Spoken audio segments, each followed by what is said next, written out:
તમારી કાયમ બાપુ એની અરે સુરતા હોવી જોઈએ. શબ્દની ચોટ હોય બાપુ, માણા માણાને શબ્દની ચોટ. એક તમને સબરીનો પ્રસંગ કહું, રામાયણનો અદ્ભુત પાત્ર. એના ગુરુ મહારાજનો એક જ શબ્દ, બાપુ ભીલની દીકરી, કોઈ અભ્યાસ નહીં, કોઈ ભણતર નહીં, કોઈ વેદ શાસ્ત્રનું જ્ઞાન નહીં. બાપુ રામાયણમાં નોંધ કરવી પડે દીકરી કેવી છે. એના ગુરુ માતંગ ઋષિ બાપુ 7-8 વર્ષની સબરીને કીધું કે અહીં બેહી જા, વેલો મોડો રામ આવશે. આ એક જ શબ્દ પકડીને બેહી ગઈ. ગુરુ મહારાજનું શરીર શાંત થઈ ગયું. રોજ આમ આંગણું વાળે અને ફૂલડા પાથરે કે હમણાં આવશે, હમણાં આવશે, હમણાં આવશે. હાંજ પડે કે આજ નો આવ્યો કઈ નહીં, કાલે આવશે. બીજે દી એનો ઈ પ્રોગ્રામ, હાંજ પડે કે આજ નો આવ્યો કઈ નહીં, કાલે આવશે. 70 વર્ષ સુધી બાપુ જેની ધારણા ટકી છે, એની કેવડી બાપુ, એની એનો લગાવ કેવો હશે, એનો તાર કેવો હંધાણો છે. અને રામ ને લક્ષ્મણ જેથી સીતાજીની શોધમાં નીકળ્યા અને સબરીનો મલક આવ્યો ને અહીંયા આવ્યા ને પ્રકૃતિ બાપુ રામનું ભજન કરતી હતી. સંતો કહે છે એક જગ્યાએ તમે 3.5 કરોડ નામના જાપ કરો ને એટલે બાપુ ધરતીમાંથી અવાજ આવવા માંડે, ઝાડવામાંથી અવાજ આવવા માંડે. પ્રકૃતિ ફેરવી નાખેલી સબરીએ. લક્ષ્મણ રામને પૂછે છે કે મોટા ભાઈ આ કયો મલક આવ્યો? આ તો પ્રકૃતિ તમારું ભજન કરે છે. એ કે અત્યાર સુધી આપણને બધા સંતો મળવા આવતા હતા ને, કે હા, કે આજ આપણે એક સંતને મળવા જવાનું છે. આમી ઝૂંપડી રહી ને એમાં એક ભાઈ મારા નામના જાપ કરે છે, અહીંયા આપણે જવાનું છે. તું જાતો જોતો શું કરે છે? તેથી સબરીની બાપુ 70 વર્ષની 80 વર્ષની ઉંમર, ચાંદીના પતરા જેવા વાળ થઈ ગયેલા અને આંખમાંથી આહુડા હાલા જાય ભાઈ, એવી વેદના એની. અને આમ નેજવા કરી કરીને જોતી હતી, રામ ક્યાંથી આવશે, રામ ક્યારે આવશે. મારા ગુરુએ કીધું છે પણ હું પૂછવાનું તો ભૂલી ગઈ કે રામે કેવા કપડાં પહેર્યા છે, રામ કેવું વાહન લઈને આવશે. આવું તો મેં કઈ પૂછ્યું નથી. નહીં આવે અને નહીં આવે એમ કે અંદરથી અવાજ આવે, મારો ગુરુ બોલ્યો એ કોઈથી ખોટું પડે નહીં. જો આ ગુરુના શબ્દનો ભરોસાની વાત, મારો ગુરુ બોલ્યો એ જિંદગીમાં જૂઠું ન પડે. પણ હવે મારી ઉંમર થઈ ગઈ જવાની, હજી કેમ ન આવ્યો? અને એમાં લક્ષ્મણ આવી અને અહીંયા જોવે, પણ એ સબરીની ભક્તિ જોઈને બાપુ લક્ષ્મણ ધ્રુજી ગયો. શેષ નાગનો અવતાર પરશુરામને પરસેવો વાળી દે એવો લક્ષ્મણ સબરીની ભક્તિ જોઈને ધ્રુજવા મંડી ગયો. મારા ભાઈના નામ ઉપર આને આખું જીવન ઓળ ઘોળ કરી નાખ્યું. લક્ષ્મણ બાપુ જળજળી આવી ગયા. લક્ષ્મણ અને સબરી આમ નેજવા કરી કરીને જોતી હતી અને ગાતી હતી, હરવી હરવી ગાતી હતી. હે મારા નાથ, તું કેમ નથી હજી આવતો? મારો શું વાંક છે? મારો શું દોષ છે? મારો ગુરુ બોલ્યો છે, તું કેમ નથી આવતો? અને સબરી બાપુ ગાય છે. આવું ગાવું ને, સબરીએ ગાયું હોય ન ગાયું હોય, પણ આવી કંઈક વેદના હતી સબરીની. કારણ કે ઘણા એવું કે આ સબરીએ ગાયું હતું તેથી, એટલે આપણે એમાં ઉતરવું નથી, પણ કદાચ કંઈક આવી વેદના હશે એટલે સબરી ગાતી હતી. શું ગાતી હતી? ઠાકર મને તું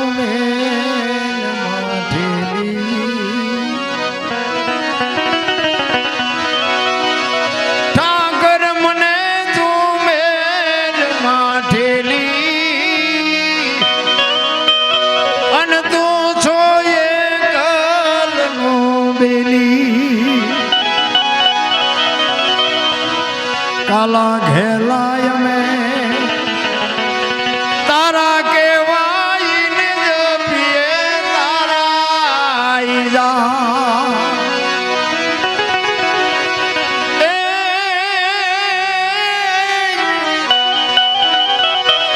તારી હારે મારે જૂનો નાતો. આપણા બધાને છે પણ આપણે ભૂલી ગયા છે. સબરી કહે છે મારે તારી હારે જૂનો નાતો છે, ને આપણે નથી. આપણે છે પણ આપણે આ રૂપિયા માયામાં બાપુ ઊંસા જ નથી આવતા. સબરી કહે છે તારી હારે મારે જૂનો નાતો,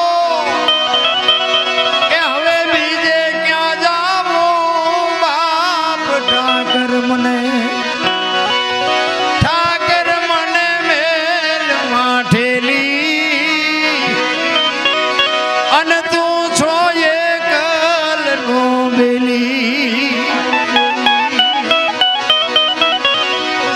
મધ દરિયામાં એ મારું આણ પડ્યું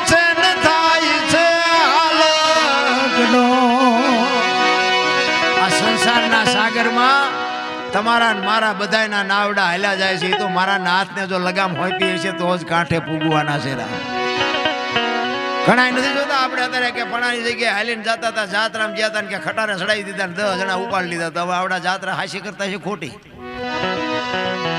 શું કામ બને? હા, એક માની ભક્તિ કરવા જતા હોય કે કૃષ્ણની ભક્તિ કરવા જતા હોય કે રણુજા જતા હોય, જ્યાં જતા હોય ત્યાં હું તમને કહું કે તમે એક એના નામની જો સુરતા હોય તો મને નથી લાગતું ખટારો માથે સડ્યો હોય તો તમને મારે.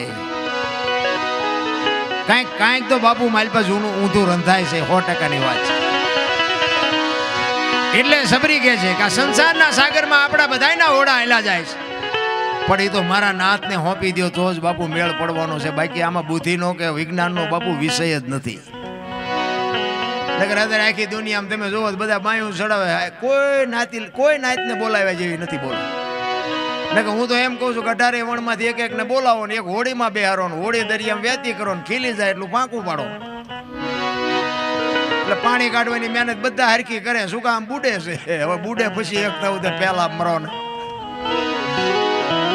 પછી કઈ અમારા દરબાર હોય ના નો પડે, કાઢો ને મરશું. અહીંયા બધા હરખા થઈ જાય. કોઈ એમ નો કે અમે ઊંસાય છે નિસાય છે, કોઈ નો બોલે. એટલે સબરી કહે છે મત દરિયામાં એ મારું વાણ પડ્યું છે ને થાય છે હાલકનો.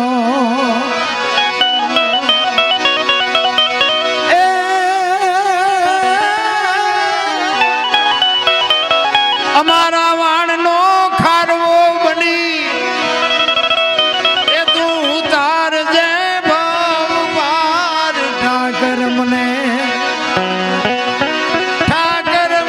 મેલ માઠેલી અને તું છો એકલનો બેલી. તું મારા નાથ અમારું હોડું પુગાડ તો બાપુ પુગે એવું છે. બાકી અમારી બુદ્ધિ આમાં કામ નથી કરતી. મને તો એમ થાય કે આપણે મંદિરમાં જઈએ ને, એક મંદિરમાં મૂર્તિ હોય ને, એ પથ્થરની મૂર્તિ હોય ને, એ પથ્થરમાંથી મૂર્તિ બનાવી હોય. એક વખત મંદિરમાં જાય ને ત્યાં દુનિયા એને પગે લાગવા માંડે ને પૂજવા માંડે ને ભગવાન થઈ જાય. આ આપણે આખી જિંદગી મંદિરના પગથિયા ગયે પણ માણા નથી થતા. બોલો ભગવાન ચેદી થાય છે?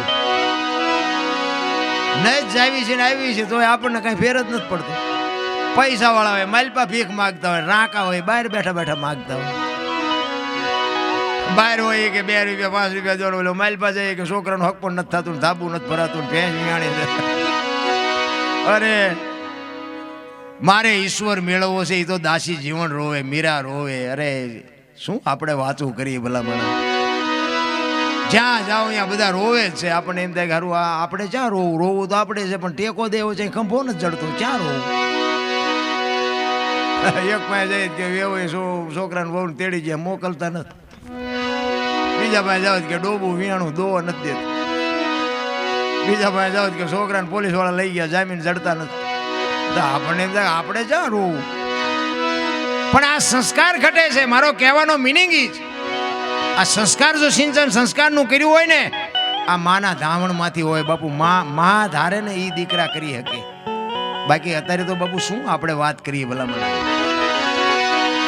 સંસ્કારની જરૂર છે. જનેતા એવી હોય ને બાપુ જોગમાયા. હું તો એમ કહું કે હમણાં કીધું એમ એક ઉદરમાં સંતાનનો વિકાસ થતો હોય, રામાયણ ગીતા બાપુ ભાગવત એની હોવારી દીકરી નીકળી જાય ને જો આનો પ્રભાવ ન પડે તો આપણા ગ્રંથોને ઓળખે કોણ ભલામણ? પણ હવે આ ગમતું જ નથી. અને રૂપિયાનો એવો ઢગલો કરી નાખ્યો છે, હું શું માથું જ નથી કોઈ કરી શકતા. આમાં ભજન ચારે કરે